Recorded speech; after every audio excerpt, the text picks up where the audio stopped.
Hey there, I'm Alana from Win and welcome to this lesson, which is all about preparing you for your virtual online interview.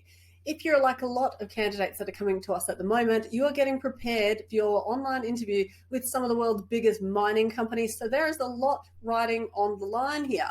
I don't mean to freak you out, but you getting past this can be the difference between you actually processing or progressing to the next level, which is the face-to-face interview, or having to wait the next 3 to 6 months to give it another shot and having no idea where you went wrong. Do not stress though. Within this lesson here, I'm going to go over exactly what to expect, how you can prepare, and the best tips to help you to absolutely nail your online interview. But before we get into that, let's go into a little bit about online interviews and how they came about. So even before the onset of COVID-19 and the whole working from home revolution, online and virtual interviews have been getting more and more popular for employers as a means to save them a ton of time and money when it comes to not having to individually interview every single candidate in a face-to-face manner.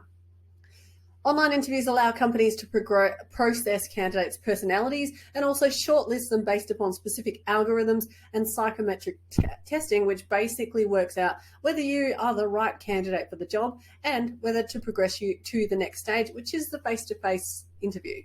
Online interviews can take many forms, including a series of multiple choice questions, a ton of different games, or in most cases, you are going to have to be on a camera just like this, recording your answer.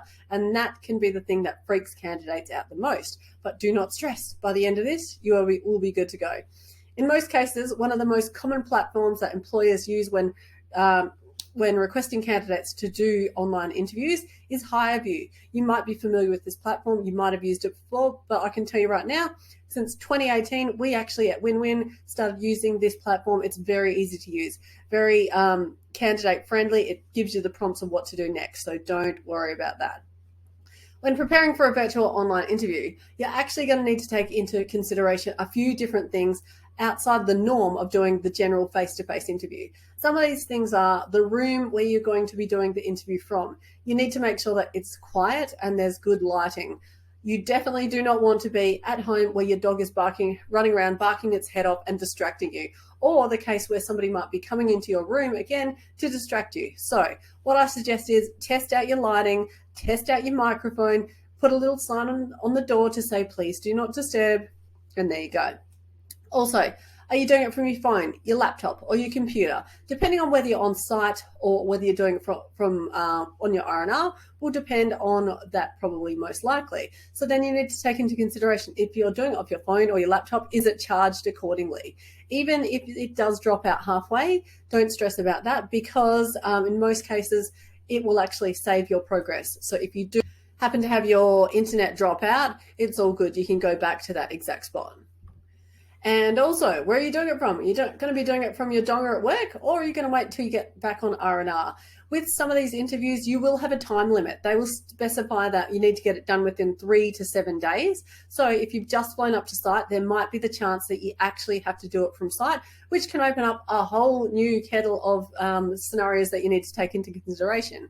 Like, how are you going to get the time to do it? If you do it after work, as we all know, the internet is absolutely hammered, so you can actually find it dropping out quite significantly. So that's where you want to think outside the box. See if you can potentially utilize your lunch break, ask your supervisor, hey, do you mind if I go back to my room? At least you know throughout the day it's going to be quiet, or potentially even talk to your supervisor and ask if you can do it from their office. I've literally done that before. So if you've got a cool supervisor who's happy with your job progression, they might actually let you do that.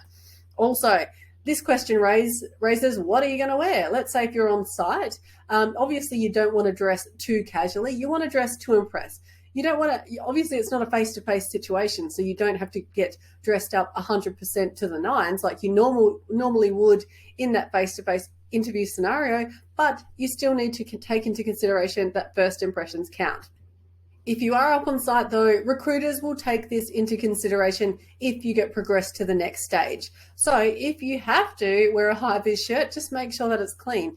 If not, make sure that you wear your best clothes that you can possibly wear whilst you're on site. And also, you may want to make sure that you're revising your own resume.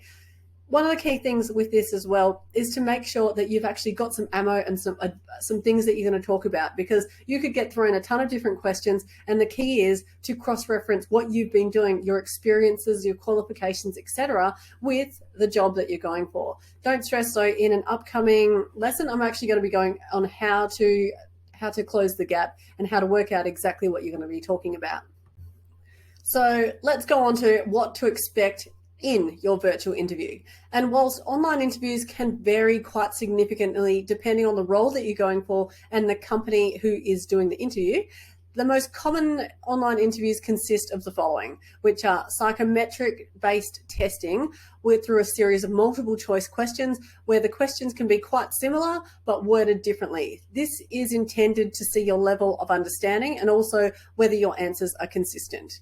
You can also have just the standard questions, which can be up to 12 different questions. Some companies can go over that. And these basically you're just answering into the camera like so. The last one can be 4 different games, and these can vary quite significantly, like I said, depending on the job, but let's go into 2 of the most common ones.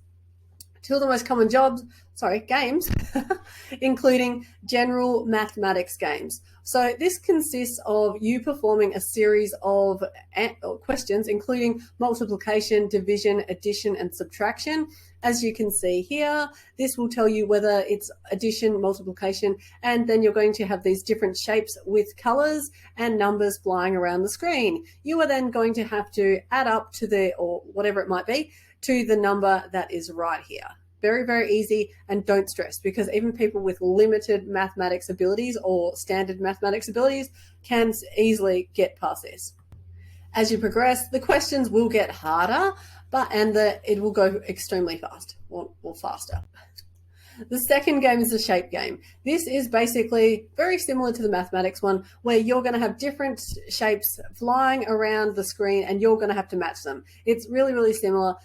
Really simple. The game is going to speed up, so you will have to start matching up to 3 different blocks at the same time while the screen has the timer going. So again, the key to this is try to get them accurate, right? You can go through every single one of them, but if you get them all wrong, that's going to be more detrimental than if you get half of them right, because you take that time. Again, the timer is going along as you're progressing, but do not stress about that. The key is accuracy over numbers.